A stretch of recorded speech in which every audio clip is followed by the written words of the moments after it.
I've served as secretary of the Florida Lottery since 2011, and it's a great privilege for me to serve the citizens of this great state in providing lottery products that are not only entertaining, but offer a great deal of opportunity for funding education in this great state. And I'm honored to share just a few of those highlights with you today. But before I begin, if you allow me a personal point of privilege, I want to recognize a potential new member of the TaxWatch board. Here for their first time, my brother, Marty Bowling from Sarasota, and his wife, Barbara.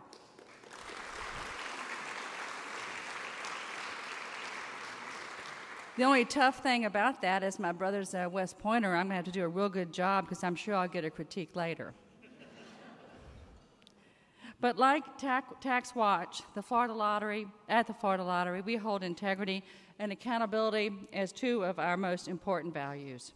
Our decisions on games, timing of those games, distribution, and operational strategies are all evidence-based as we measure sales by the second, by the minute, by the day, by the month, by last year's sales week over week, so that we can strive to exceed expectations and certainly exceed the numbers that the revenue estimating conference goals set for us almost every quarter. We are clear in our principles and forthright in our focus on the public's best interests, and we invite all Floridians to hold us accountable to the highest ethical standards.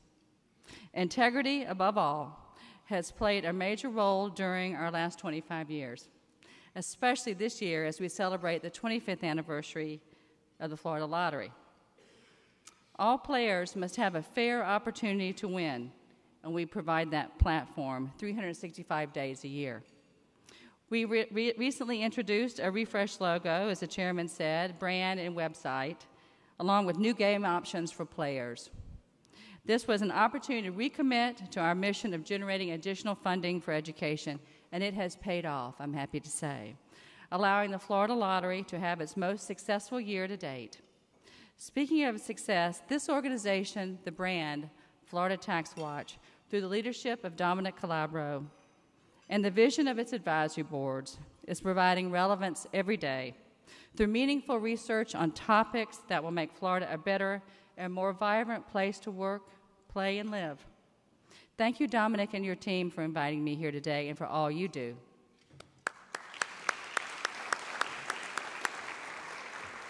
But speaking of brands, the renewed excitement from our new brand, or our rebrand, helped us to break several key national records. And more importantly, to contribute the highest amount ever to education, $1.4 billion. That's right, billion with a B, this past fiscal year. Our growth during the past year earned the Florida Lottery the top spot among the 10 largest selling lotteries in the country in sales growth and in growth in contributions to beneficiaries for fiscal year 2012-13. We also surpassed Massachusetts as the second most successful lottery in the nation. The only one lottery before us is New York, and we're biting at their heels right now. And I talk about that because we do this for one reason alone, and that is to fund education, which is why we are so aggressive about what we do every day. We don't publicize these successes or boast or gloat on them, but instead celebrate the true beneficiaries, which are Florida's students and schools. As we celebrate each victory for education, we strive to continue attracting more players, keep our sales up, and keep our costs down. Every decision we make is put through this filter. Is it effective, and is it efficient? Sounds like a TaxWatch model, doesn't it? We pride ourselves on being self-funded without the use of any tax dollars to operate, and that allows us to maximize the amount we raise for education.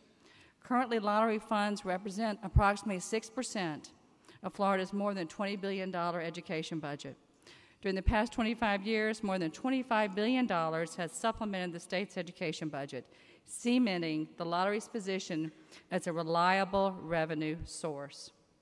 We also provide support to Florida's economy, reinvesting an estimated 98% of our revenue back into this great state, not only through the billions of dollars we generate for education, but through prize payouts to players, retailer commissions, and contracts with local vendors.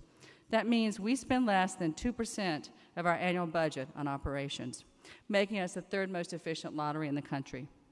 To break it down, for each dollar spent on lottery products, 28% is transferred to education, 63% is used for prize payouts. If you don't have people playing your game, you're not going to increase your sales, therefore you're not going to increase your transfers to education. 5.5% goes to retailers and 1.5% goes to vendors. The remaining 2%, and I mentioned before, again, is the cost to run the lottery. And we are constantly evaluating our operating expenses, a practice that has resulted in maximizing profits and moving that, hopefully, to the second most efficient lottery in the country next year. Even with our well-ordered budget, we managed to have a robust marketing calendar and an aggressive product development plan. And you're going to have an opportunity after our next speaker, the Distinguished Commissioner of Education, finishes, to perhaps sample for the first time a lottery product. They will be distributed to you, and if you choose to have this ticket, I look forward to you scratching it and winning and reinvesting those winnings back with Florida TaxWatch. We are also involved in multi-state games like Powerball and Mega Millions, and I'm happy to report that Florida is the largest Powerball state in the country, with 18% of all the sales nationally coming out of the state of Florida. I had the privilege of sitting on that executive committee to make sure that all those other states don't try to cut into our market share. But sometimes it's the specific strategies that pay off, and sometimes we just get lucky. This spring, the single largest Powerball jackpot was won right here in Florida, in Zephyr Hills, Florida. Some of you may recall that. This created significant media attention and publicity for the state of Florida and the lottery, and also made a tremendous impact on education, generating through that series of rollovers more than $50 million in unanticipated revenue going to the Department of Education. But this is just one recent and high-profile example of what we do day in and day out and how it all makes a difference. Guided by Governor Scott and the Florida legislature, revenue generated by the Florida Lottery is used by the state to fund K-12 programs while providing vital resources for teachers and students in their classrooms where they need it most. The single most recognizable benefit of the Florida Lottery is it supports the state's Bright Future Scholarship Program, which has rewarded Florida's best and brightest, kept them right here at home so they can contribute to our economy after graduation since 1997. We're happy to say that Florida Lottery has helped more than 650,000 students attend college since its inception in 1997, many of whom wouldn't be able to do this and afford college on their own. And we're so excited that we can fund 98% of that. We recognize and celebrate these students right now, and we're doing it through the last 3 years.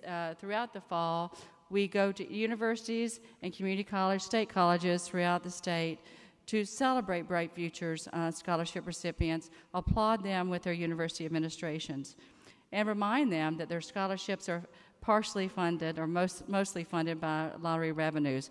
And coincidentally, they are not aware of that fact. Our impact at every education level is genuine and thoroughly documented.